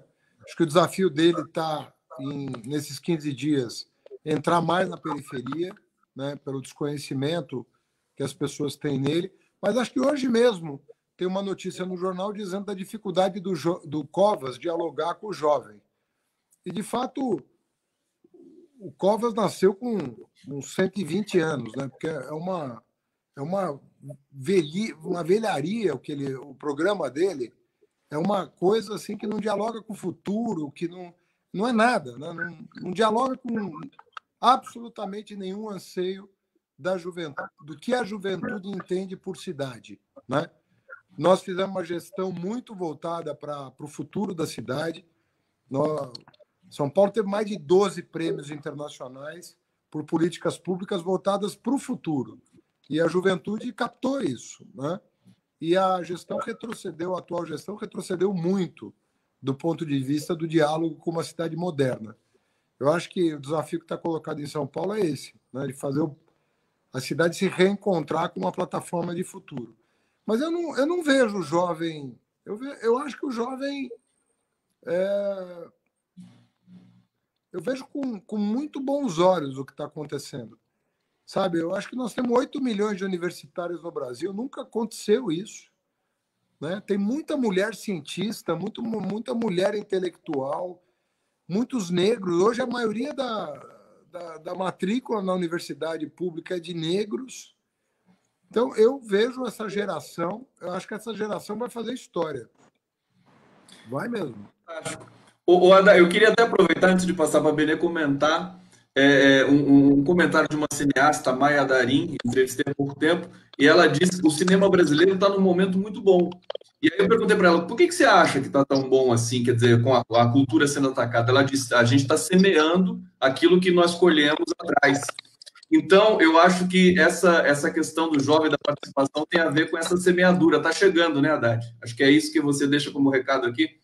Está chegando esse momento. Né? Eu tenho certeza, porque assim, todas as nações do mundo, se você pegar os grandes clássicos que estudaram o conceito de nação, pega o Benedict Anderson e o Eric Hobsbawm, que eu reli. Eu reli, o outro eu li nessa pandemia. Né?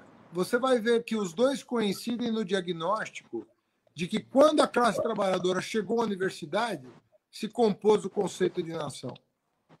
Porque uma coisa é o Estado Nacional. O Estado Nacional não depende disso. Mas a nação depende. Perdão, deixa eu refazer a frase. O Estado O Estado moderno não depende disso, mas o Estado nacional depende. Então, você pode ter um Estado e não ter nação. Né? Você pode ter o Estado e não ter nação, assim como você pode ter nação e não ter Estado. Mas o Estado nacional é essa combinação. Quando o povo mais de classe média baixa chega na universidade, aí você completa o ciclo, o que acontece só no século XIX. E no Brasil vai acontecer só no século XXI, na minha opinião. Mas vai acontecer. Benê, vai acontecer agora. Vai acontecer agora, tá para acontecer, tá no momento. Tá para acontecer. Benedita da Silva. Eu acho que quem tem a idade que tem observa muito... Conde. Opa! Benê, só um minuto, porque eu acho que o Marco quer dar um recado aqui. Marco?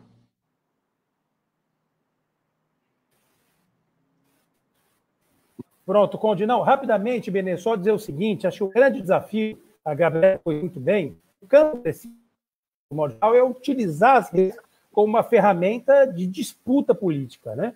Então, um desafio que está colocado em especial para o nosso campo, né? O fato de nós termos lideranças que nos inspiram, isso evidentemente ajuda, né? Nós vimos isso na campanha presidencial do Fernando Haddad, em que ele teve a oportunidade de receber 47 milhões de votos contra uma indústria organizada de fake news, como eu disse, né? Contra todo tipo de ataque vil que ele sofreu, que a Manuela sofreu, e nós vimos isso também na sua campanha, Benedita. Você conseguiu mobilizar a juventude, eu, vários colegas, né? E eu percebi, Gabi, que pelo menos no Rio de Janeiro as redes sociais se movimentaram muito em torno da candidatura da Benedita. É um desafio que o campo progressista precisa compreender para poder, na verdade, de certa forma, superar, né? Nós ainda estamos patinando nessa área, né? Nas redes sociais, de um modo geral. Mas, de qualquer forma, a Benedita vai poder falar sobre isso e o que ela espera, enfim, para o Rio de Janeiro, né? Que ela está acompanhando de perto, que é uma cidade, né, bastante conservadora, um estado muito conservador. Benedita teve a oportunidade de ser governadora, senadora, deputada, enfim, uma grande liderança política do nosso campo, superou todo tipo de dificuldade, e ela, acho que melhor que ninguém, pode nos dar um norte nisso. Mas fica aqui o registro dessa provocação muito oportuna da Gabriela para a gente refletir, quem sabe, numa outra live, numa discussão mais aprofundada. Então, por favor, palavras, desculpa interromper, que eu estou com um delay. Mas vamos lá.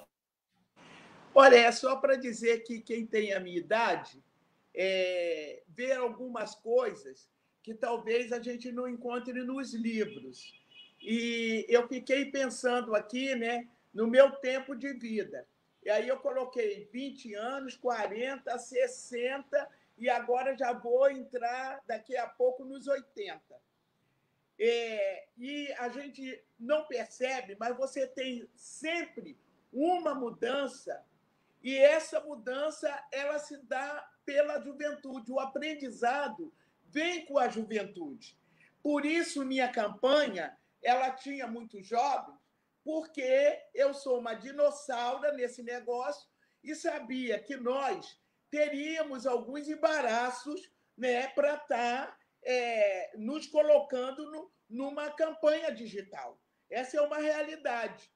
E o que foi que nós fizemos? Chamamos essa garotada toda, né, para a campanha, ela tinha protagonismo e elas também tinham as campanhas proporcionais. Elas criaram a chamada candidatura coletiva, que também isso estimulou. É uma outra forma que eles estão sinalizando para a gente, que é esta campanha coletiva, né? Candidatura coletiva.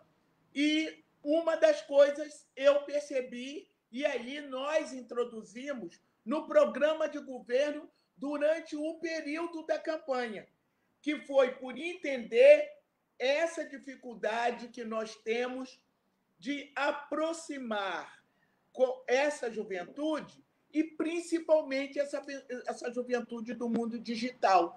E que no nosso programa nós tínhamos que colocar exatamente nas comunidades o que nós chamamos de uma sala digital, tipo a Casa 13. Nós iríamos colocar nas comunidades exatamente para você ficar criando entre a juventude e até nas pessoas de mais idade, né, aquele aprendizado. E a gente não pode mais, que a gente não tem como competir com esses robôs. E a gente acredita que ainda vamos ter que enfrentar na próxima eleição esses robôs. O que pode substituir? É um monte de gente qualificada nessa área e não tem ninguém melhor do que a nossa juventude. Não estou dizendo que eu estou manuseando aí, é claro, mas não como essa juventude esteja. Então, é fundamental que nossos partidos, é fundamental que quem ganhou as eleições comece a investir nisso, nas escolas, a partir das escolas, equipar agora, principalmente com essa pandemia, que está a volta às aulas, e esse ensino à distância provou que o mundo digital está aí. Nós não podemos pensar sem ele uma educação mais, sem esse mundo digital, não podemos pensar uma saúde assim, também não podemos pensar uma campanha sem esse mundo digital. Perfeitamente, Benedito da Silva. Vamos para o último bloco, terceiro e último bloco. Marco Aurélio fala antes, eu estou com o vídeo no ponto aqui, querido.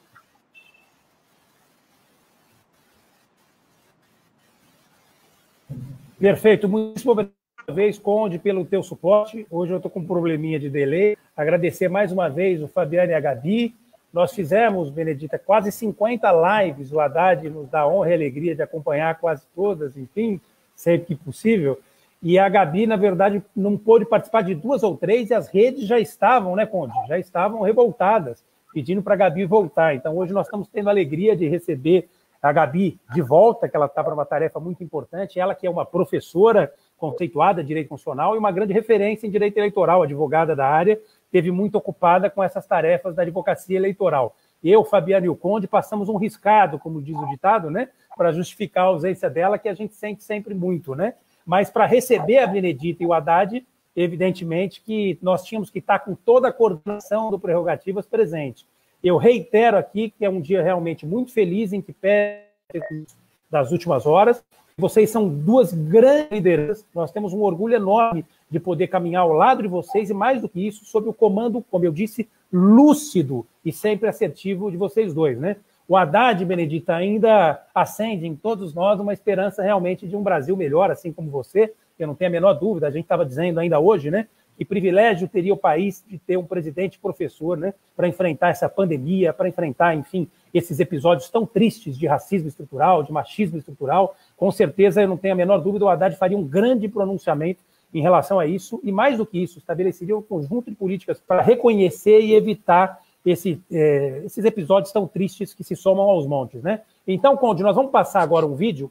Eu tinha prometido que ia durar 1h30 a live, então nós vamos, nesse último bloco, pedir para vocês fazerem considerações e encerrar as participações de vocês, e depois a gente termina a live. Esse vídeo é importante, porque é uma campanha da qual o Grupo Prerrogativas participa, junto com 342 Artes, que é um grupo de artistas, inclusive vários artistas engajados na campanha da Benê, no Rio de Janeiro, vários artistas que filmaram, né, para a Benê, assim como também para o Haddad nas últimas eleições presidenciais, fazem parte desse movimento. É um movimento que a gente respeita e admira demais, que inclusive liderou um processo importante, que acabou culminando com um julgamento histórico sobre o qual nós já falamos aqui, que é um julgamento do STJ que deixou para trás o reconhecimento fotográfico, que levou ao cárcere, sobretudo, jovens negros, né, por um equívoco absolutamente indesculpável, né, que era o reconhecimento por coisas realmente absurdas, e o 342 tem feito um trabalho incrível relacionado ao meio ambiente, a diversas pautas. E nós estamos fazendo uma campanha para que o governador João Agripino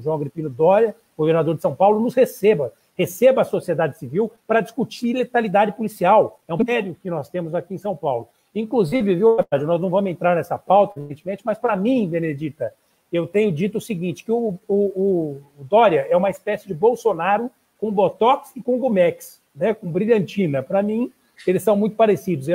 Ele consegue colocar um paletó para tentar se esconder, mas ele carrega dentro dele essa veia autoritária, e essa campanha fala um pouco sobre isso. Até hoje, são vários os meses, né, Fabiano, Gabi, que nós estamos pedindo uma audiência e ele ainda concedeu. Então, nós vamos começar esse bloco, Conde, com esse vídeo, e depois nós vamos passar para o Haddad e para a Benedita deixarem aqui a sua fala final, Família Prerrogativas, e para cada uma das milhares de pessoas que estão nos acompanhando nessa live de hoje. Por favor, Conde. Só destacar um trecho da sua fala, Marco. Imaginem o que seria um pronunciamento do Fernando Haddad nesse atual momento do Brasil, né? Quando ele falou isso, até estremeci. Ou da Benedita, né? Quer dizer, teríamos um presidente. Vamos colocar o vídeo aqui para a gente assistir. Teremos. Vamos conjugar o verbo. Conjugar o verbo no tempo certo. Teremos. Poxa, como eu vou encostar no chão. Veja que o PM tira o outro pé do chão e coloca todo o peso no pescoço da mulher.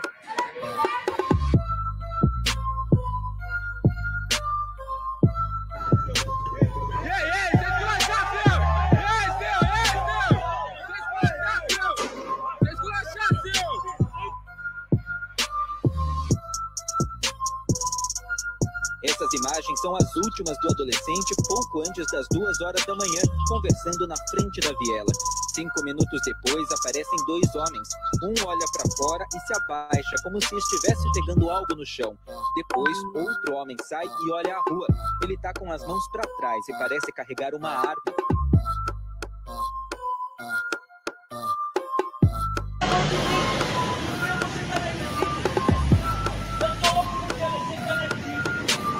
Aí, ó, o bagulho é louco, ó.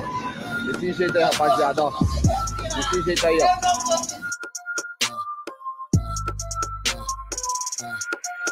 Ô, invadiram dentro de casa aí, ó. Olha o que tá fazendo com o moleque. Ô, tira a mão do moleque aí, tá invadindo dentro de casa, ó, tá maluco? O moleque tá passando pau de ar aí, ó. Ô, tá maluco, rapaz? Tira a mão do moleque. Dá a mão. Dá a mão. Ô, tá falta de ar, pai. Tira a mão do cara, ó. Tira a mão do cara, mano. Tira a mão do cara, louco. Pra que apertar o maluco.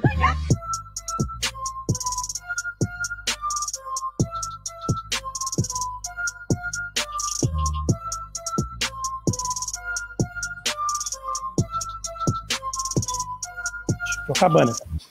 Olha.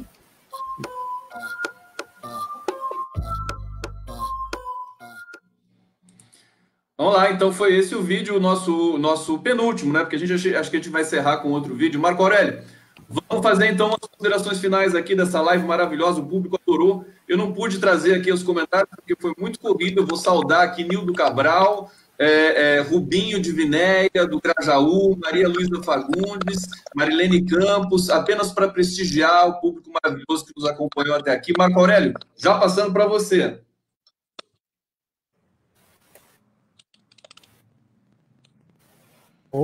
Obrigado, querido Conde.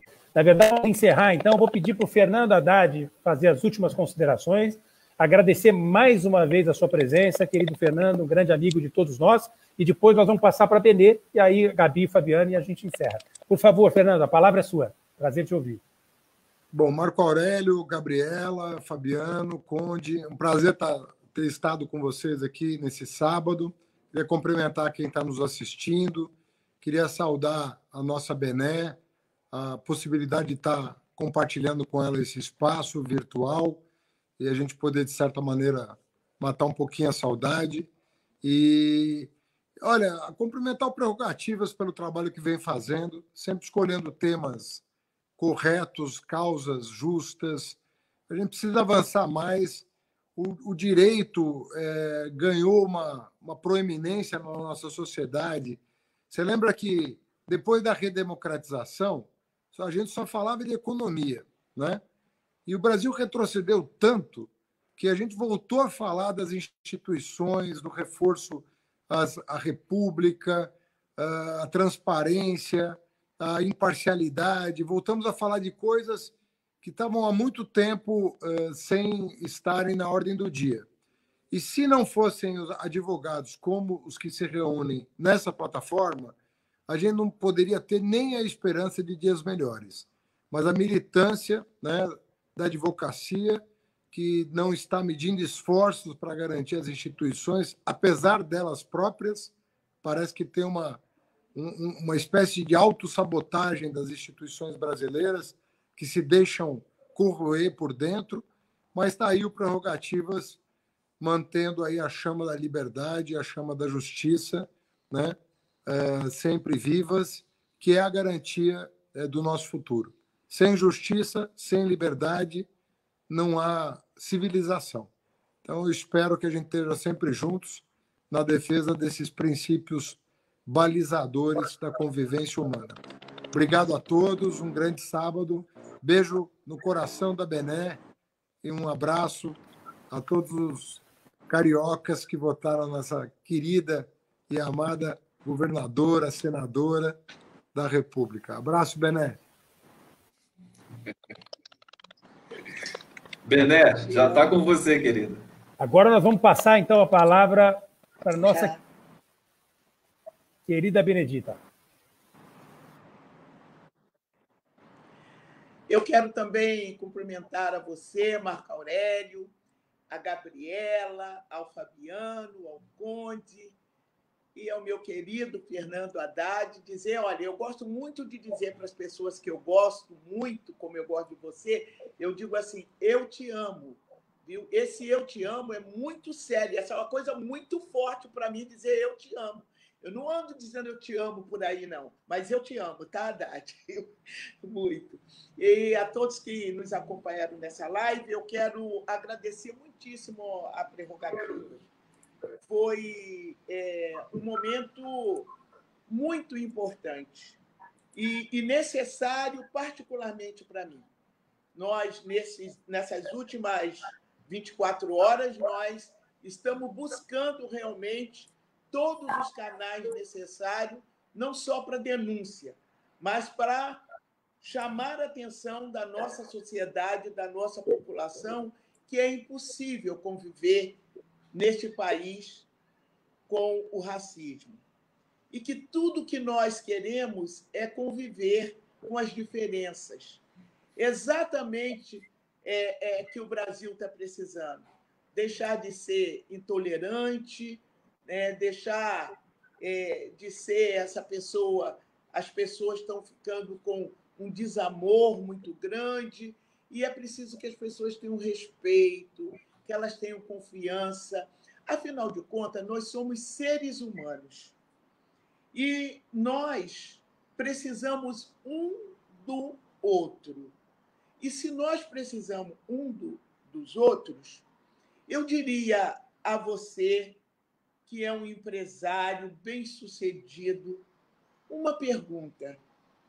Quem te ajudou a construir sua riqueza?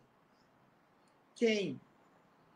Eu pergunto para as pessoas mais bem educadas desse país, quem te ajudou a ter uma educação neste nível? Quando eu faço essas perguntas, eu fico também me respondendo, por que não viver ao lado dessas pessoas que te amam? Sabe por quê? Ela cuida de você com carinho quando você nasce. Ela cuida de você com carinho na sua casa. Ela cuida de você com carinho quando você vai para a escola. Ela cuida de você com carinho quando você recebe seu canudo. Ela vibra com você, ela está sempre ao seu lado.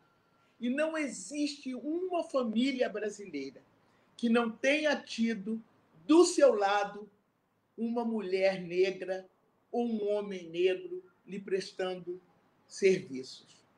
O que nós queremos é ser pura e simplesmente diferente, mas com igualdade. E este momento, o nosso coração chora por João Alberto, porque é como se estivesse fazendo com os nossos filhos. Nós aprendemos a ser gente. E como gente, nós aprendemos a amar, nós aprendemos a aconchegar, nós aprendemos a abraçar, nós aprendemos trazendo o colo. E a gente não quer viver sem isso.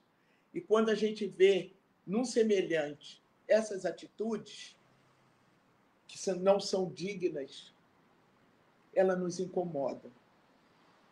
E nós só queremos, pura e simplesmente, dizer que vidas negras importam. Parem de nos matar e deixem-nos viver. E obrigada mais uma vez, Prerrogativas.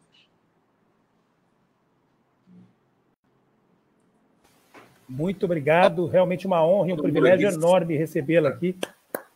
Muito obrigado, que alegria, viu? Realmente histórica essa live. Fabiano quer dar um recado? Fabiano, por favor. Ô, Marco, o Fernando só falou, ele só comentou aí da importância do grupo, falou em manter acesa aí a chama, a esperança da justiça, e hoje de manhã, hoje é aniversário de um grande líder, de um grande amigo nosso e mestre do Grupo Prerrogativas, que é o professor Lênio Streck. Então, o Lênio Streck é sempre uma inspiração para todos nós, e sempre nos momentos aí que sempre nós estamos com dificuldade, precisamos sempre daquela pessoa que pega na mão, vamos enfrentar, vamos em frente, não podemos arredar o pé. O professor Lênio Streck sempre está à frente. Então, gostaria de cumprimentar o professor Lênio aí, deixar o nosso abraço para ele carinhoso. E como ele não gosta que a gente fique mandando muita mensagem no grupo, nós vamos encher de parabéns ele no grupo hoje lá, para demonstrar um pouco o carinho e a importância que o Lênio tem para todos nós, né, Marco? Sem dúvida nenhuma, né? E a piada interna, nós vamos mandar junto as fotos da parede, né? Gabi Araújo, a palavra é tua agora. Eu acho que o balanço, a gente resolveu fazer essa live como um balanço, né, das eleições, as eleições no primeiro turno, pelo menos, já acabaram. Eu acho que assim, a conclusão minha aqui do balanço é que eleição, agora, assim, o Brasil agora caminha para mais representatividade, graças muito também às intervenções da Benê junto ao Poder Judiciário.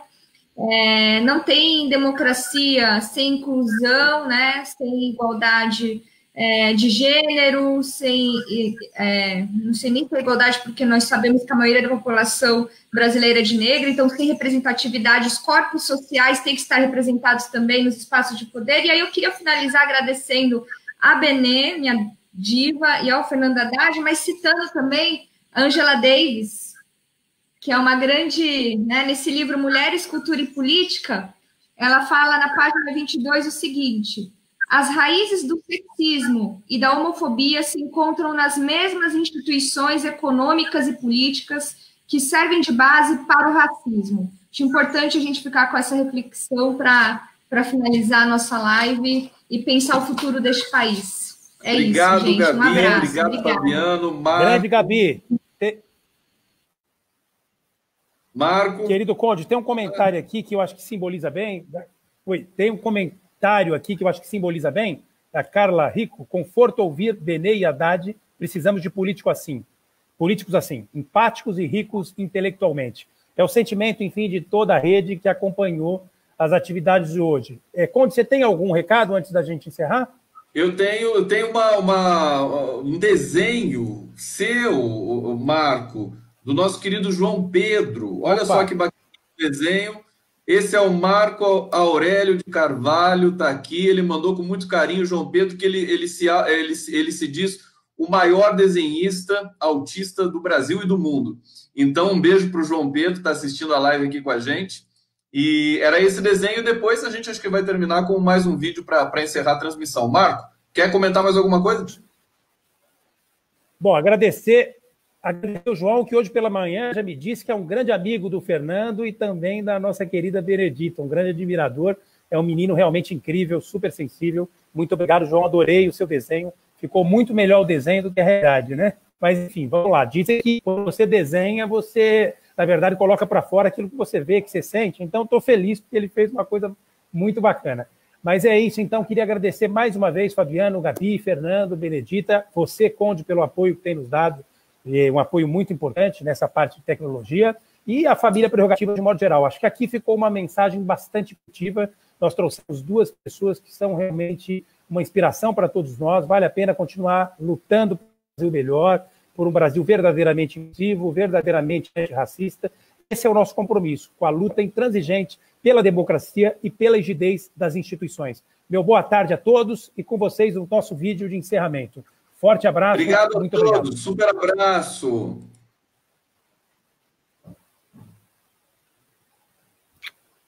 Grande Benê. Caiu do 9º andar. Cláudia Silva Ferreira, 38 anos. arrastada a 350 metros por um carro da polícia.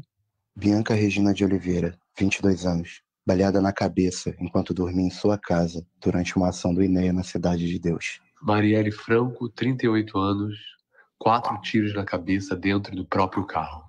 Pedro Gonzaga, 19 anos, asfixiado até a morte num supermercado. Ana Carolina de Souza Neves, 8 anos, morta por uma bala perdida na cabeça. Foi atingida dentro de casa em Belford Roxo. Roberto de Souza, 16 anos. Carlos Eduardo da Silva Souza, 16 anos. Cleiton Correia de Souza, 18 anos. Wesley Castro, 20 anos. Wilton Esteves Domingos Júnior, 20 anos. Os 5 jovens foram mortos quando voltavam de carro do Parque de Madureira, no Rio, e policiais militares dispararam 111 tiros em direção ao carro. Cauê dos Santos, 12 anos. Baleado na cabeça ao voltar para casa durante uma operação da Polícia Militar no Complexo do Chapadão. João Pedro, 14 anos. Morto por um tiro de fuzil nas costas pela PF no Complexo do Salgueiro. Luana Barbosa, 34 anos. Morta espancada por 3 policiais militares na esquina da sua casa, em Ribeirão Preto. Seu filho de 14 anos viu tudo. Rodrigo Cerqueira, 19 anos. Baleado durante distribuição de cesta básica. Marcos Vinícius, 14 anos. Baleado na barriga e morto pela PM do Rio no Complexo da Maré, indo para a escola e usando uniforme escolar. Agatha Félix tinha 8 anos, foi baleada nas costas pela PM do Rio quando voltava para a casa de sua mãe no Complexo do Alemão. David Nascimento dos Santos, 23 anos. Encontrado baleado após ser colocado em uma viatura da PM enquanto aguardava uma entrega de lanche na favela do Areião, São Paulo. Evaldo dos Santos, 51 anos. Assassinado pelo Exército Brasileiro, que disparou mais de 80 tiros de fuzil em direção ao seu carro, onde estava Evaldo e sua família.